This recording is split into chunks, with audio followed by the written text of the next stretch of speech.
सियालकोट से भी अब तो बड़े टैलेंटेड लोग सामने आ रहे हैं। हाँ, पहले तो सियालकोट बिजनेसमैन लोगों का शहर था, अब वो सोशल मीडिया के लोग भी वहाँ से निकल रहे हैं। बिल्कुल। अच्छा, सियालकोट की जब हम बात करें, मिस्टर पत्तू की भी हिस्ट्री कुछ इसी तरह की है, वो भी बहुत मेहनत करके यहाँ तक पहुँचे।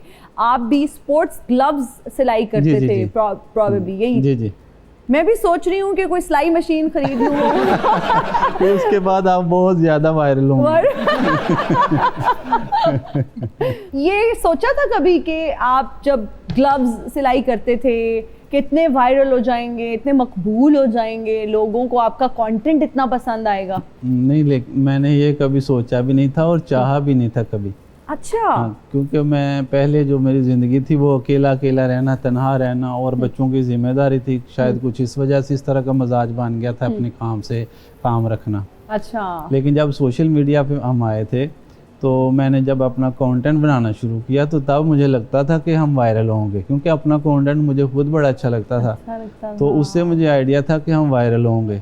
ये कॉन्सेप्ट, ये आइडिया, ये सोचना, अल्हम्दुलिल्लाह, ये कौन सोचता था कि किसने बनाना है, किस तरह का कंटेंट होना चाहिए, सारा दिमाग कौन था इसके? हाँ, इसमें जब मैंने स्टार्ट किया था ना, तो क्योंकि 2.5 साल पहले वो भाई कहता रहा ना कि आप बनाएं, तो जब मैंने इरादा किया ना चलो बनाते हैं, तो फिर मेरे जहन में आया कि यार मैंने दाढ़ी रखी हुई है, बेगम अबाया पहनती हैं, तो मैं क्या करूँगा, वीडियो को किस तरह की बनाऊंगा। हाँ। तो मेरे जहन में आइडिया आया कि क्यों ना ये तुर्की और बाकी ममालिक बनाते हैं ना, अंबिया कराम पे फिल्में बनाते हैं, तो उस पे जो है ना हमारी तारीखी शख्सियात हैं जितनी भी, उस पर फिल्में बनती हैं।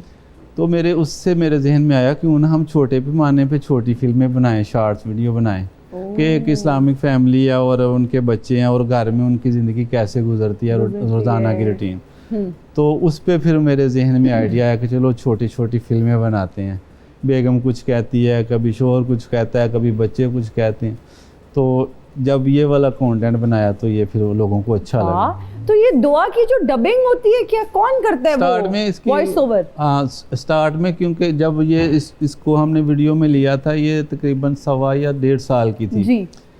तो ये सारे अल्फाज नहीं बोल पाती थी। ज़ैनब इसकी आवाज़ डायलॉग बोलती थी।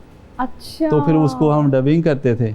तो अब तो ये माशाल्लाह बोल लेती है। अब तो ये इसको तो पकड़ना और कंट्रोल करना बड़ा मुश्किल है। आप इसको बिठा के कैसे काम करवाते हैं? बच्चों के साथ वाकई काम करना तो बहुत मुश्किल है, बहुत मुश्किल है। मैं देख रही हूँ फिर दुआ जैसे बच्चों के साथ अनस्टॉपेबल है। हाँ, देखिए ना, हम इधर आए हैं इंटरव्यू के लिए, लेकिन उसको कोई शौक नहीं है। जब ये बड़ी होगी ना और ये इंटरव्यू देखेगी कि इसमें मैं लटक रही थी उधर पीछे, ये इंटरव्यू में मैं कहीं दूर जाके जो है ना सेट पे बिजी थी, तो ये बहुत सोचेगी कि उसको बोलना चाहिए था। दुआ अभी भी आप आके हमसे बात कर सकती हैं इंटरव्यू में। हाँ, ये वाली ऑप्शन है। अच्छा, कहीं ना कहीं इंसान होता है ना, दिल बर्दाश्ता हो जाता है, थक जाता है कि पता नहीं क्या होगा, पता नहीं व्यूज आएंगे नहीं आएंगे। तो आप कभी इस प्रोसेस में दिल बर्दाश्ता हुए? हाँ, बहुत दफा होता था, क्योंकि मैं चाहता था कि हम इसको ना सोर्स ऑफ इनकम का प्लेटफॉर्म बनाएं। लेकिन ये भी हम चाहते थे कि हम कोई इस तरह की वीडियो कंटेंट ना बनाएं कि जिससे बच्चों की जो तरबियत में कोई मसला हो, या कोई इस तरह का कोई डायलॉग बोलें तो जो वल्गर हो, बेहयाई का हो। उसमें ना कभी हमने कोई सीन इस तरह का लिया किसी एंगल से, ना कभी कोई जुमला हमने अपनी वीडियो में कभी इस तरह का लिया। आपकी जो माशाल्लाह से शादी है वो भी बड़ी यंग एज में हुई, 17 साल आपकी उम्र थी और साहिब औलाद भी हो गए माशाल्लाह से आप।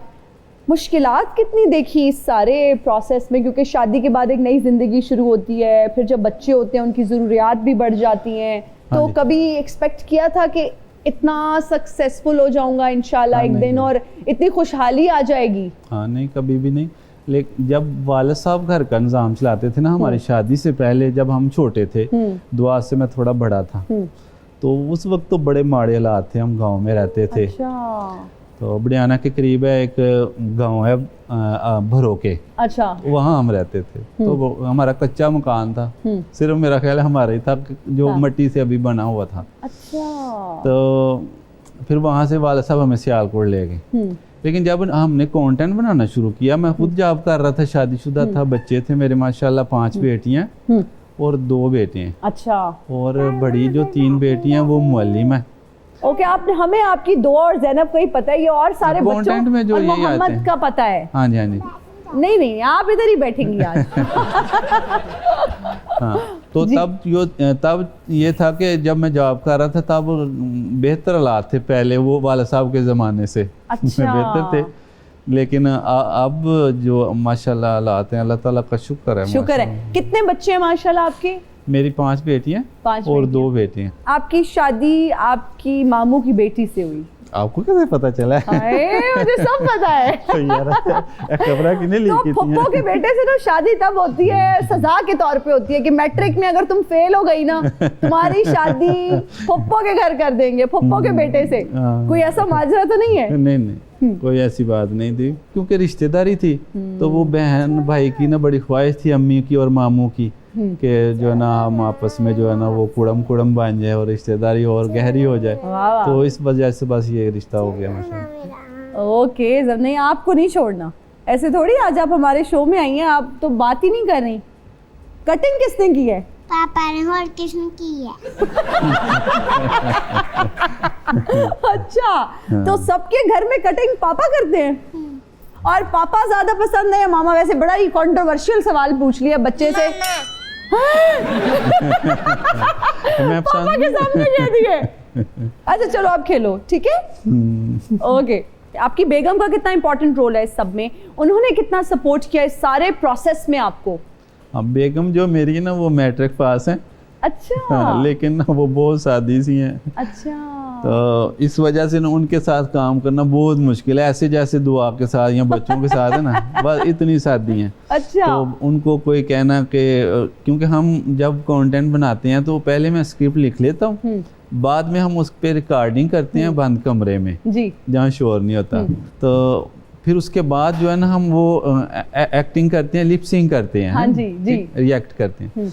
तो जब वो बेगम को मैं कहता हूँ ना कि नहीं इस अंदाज में कोई डायलॉग बोलें कि ज़ैनब के पापा आपको भूख लगी है, तो उनका लहजा थोड़ा ठीक करना पड़ता है ना, बार बार वो रीटेक लेते। अच्छा। तो फिर वो एक्टिंग के दौरान भी जब लिपसिंग करनी होती है उस वक्त भी, तो उनसे काम करवाना है इतना मुश्किल है जितना बच्चों के साथ। बाकी वो उनकी सादगी की वजह से, सादगी की बेगम वजह के से। साथ काम करना थोड़ा मुश्किल है, लेकिन बहुत अच्छा वक्त गुजरा है माशाल्लाह। जबरदस्त, माशाअल्लाह। अल्लाह ताला आपको इसी तरह खुश रखे। आपकी क्या तालीम है, क्या क्वालिफिकेशन है? मैं तो मेरा ख्याल है स्कूल में जो पढ़ा हूँ मैं वो 3-4 जमात तक पढ़ा हूँ, बस।